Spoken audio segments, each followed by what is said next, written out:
1 juta orang dengan tujuan aja adalah mereka yang bekerja pada sektor informal, sopir, kemudian tenaga kebersihan, tukang macul, nelayan, petani, kuli panggul, kemudian juga kuli ngaduk, kuli nembok, pemulung, asisten rumah tangga, kemudian seniman, dan semuanya itu mendapat pelindungan dari asuransi pemerintah Provinsi Jawa Barat. Ini adalah tekad kami, dan untuk apa? Bahwa saya selalu menyampaikan pesan, kalau membangun dengan banyak uang itu biasa. Tapi kalau kita survive membangun dengan sedikit uang, itu namanya luar biasa. Dan hari ini kami sampaikan ke Bapak, kita mulai November WFH, Pak. Jadi pegawai itu yang masuk kantor hanya yang memberikan layanan. Yang tidak memberikan layanan langsung bekerja di rumah. Dia menggunakan sistem digital. Dan kemudian kami membagi struktur tunjangan menjadi 2. Satu yang WFH nanti beda dengan yang layanan. Kemudian beda yang pekerja lapangan, mereka akan jauh lebih tinggi, yang WFH lebih rendah.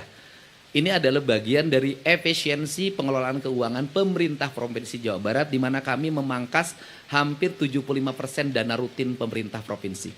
Dan kami arahkan untuk membangun infrastruktur. Jalan harus selesai pada 2 tahun, karena jalannya naik loncat, Pak, dari 400 menjadi 4 triliun. Kemudian irigasi naik loncat, biasanya hanya 0, sekarang 500. Jaringan listrik loncat, biasanya 0, sekarang hampir 500 miliar per tahun. Pemasangan PJU dulu paling hanya 20, kini menyentuh angka 1 triliun. Sekolah-sekolah dulu rehab segala macam 0, sekarang hampir mencapai 1 triliun. Kami ingin ngebut dalam waktu 2027 seluruh infrastruktur dasar Provinsi Jawa Barat sudah selesai.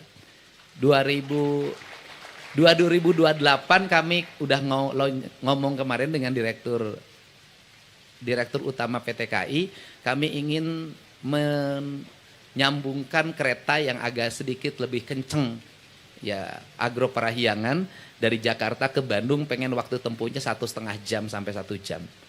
Dan nanti terkoneksi sampai Banjar, sampai Pangandaran.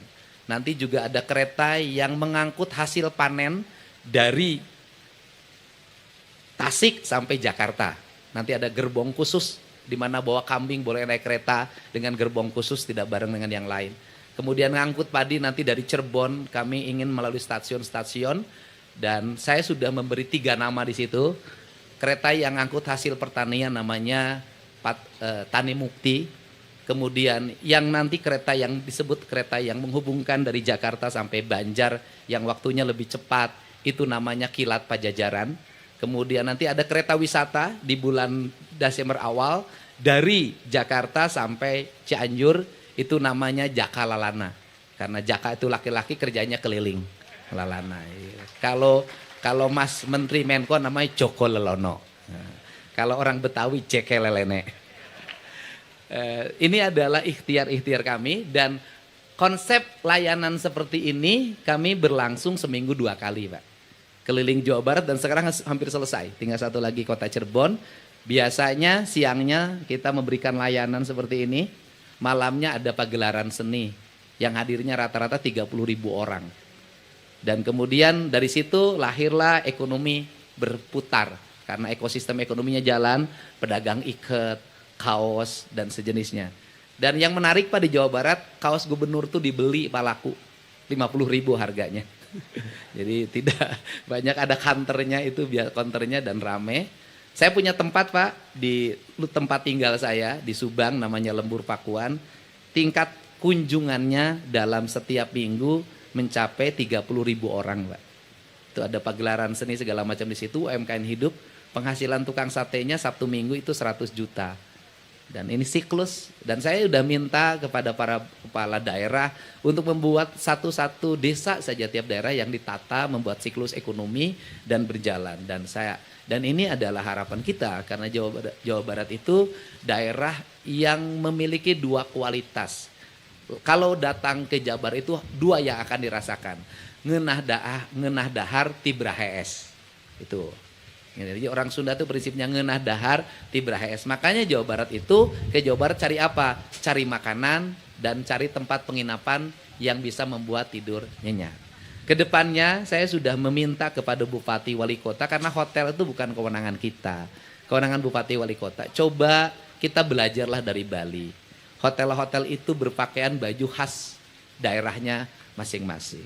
Kemudian seniman-seniman tuh di hotel, tukang gambang itu kan gambang Bali itu bagus. Itu kan gambang itu menjadi hal yang wajib di hotel-hotel bintang. Kaca pisuling menjadi hal yang wajib. Ini siklus ini akan membangun sistem pariwisata, karena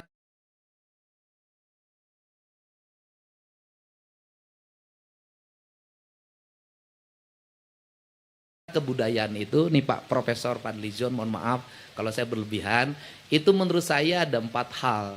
Yang pertama, orang Sunda mah gini, nukadele, nukarenge, nukarasa, nukarampa. Apa itu artinya?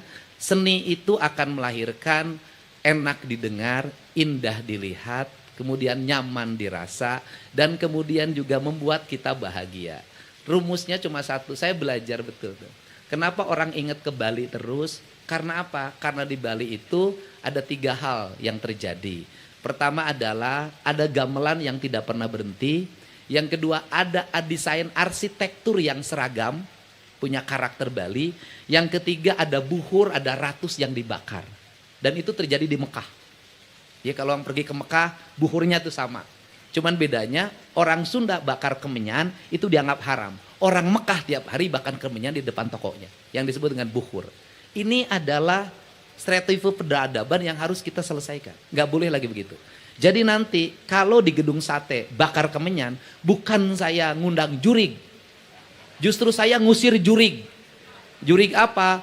Virus, bakteri jahat suruh pergi. Yang datang adalah bakteri yang baik. Gitu. Nah ini yang harus dilakukan. Dan kemudian kemenyannya harus kemenyan pilihan. Kemenyan yang terbaik itu ada di Sumatera Utara. Dari pohonnya langsung. Warnanya putih.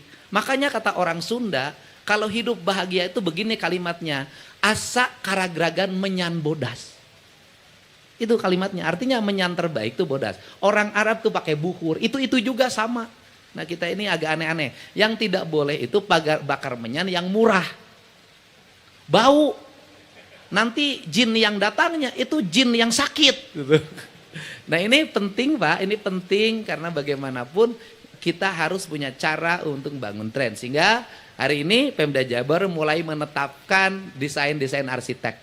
Gapuranya seperti ini, mulai pagarnya seperti ini. Nanti akan terus kami lakukan.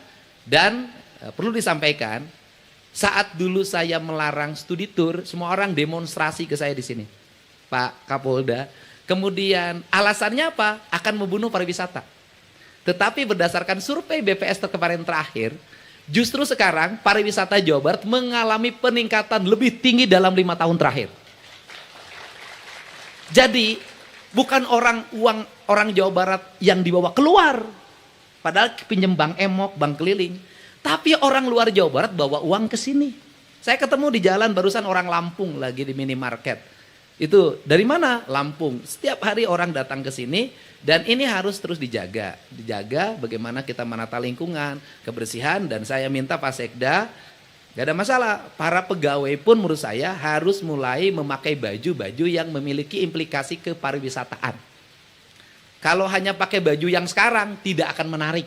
Tapi kalau para pegawai Pemda pakai kebaya, laki-lakinya pakai baju yang punya implikasi ke pariwisataan, pasti akan minat. Kalau gedung-gedungnya ditata memiliki implikasi kebudayaan, pasti orang datang. Kan jadi pusat wisata tidak usah ke hotel saja. Gedung kantor, sekolah itu akan menjadi pusat kepariwisataan. Terakhir saya pesan pada seniman. Beda antara baju Cina, baju Betawi dengan baju kayak khas Sunda. Itu beda.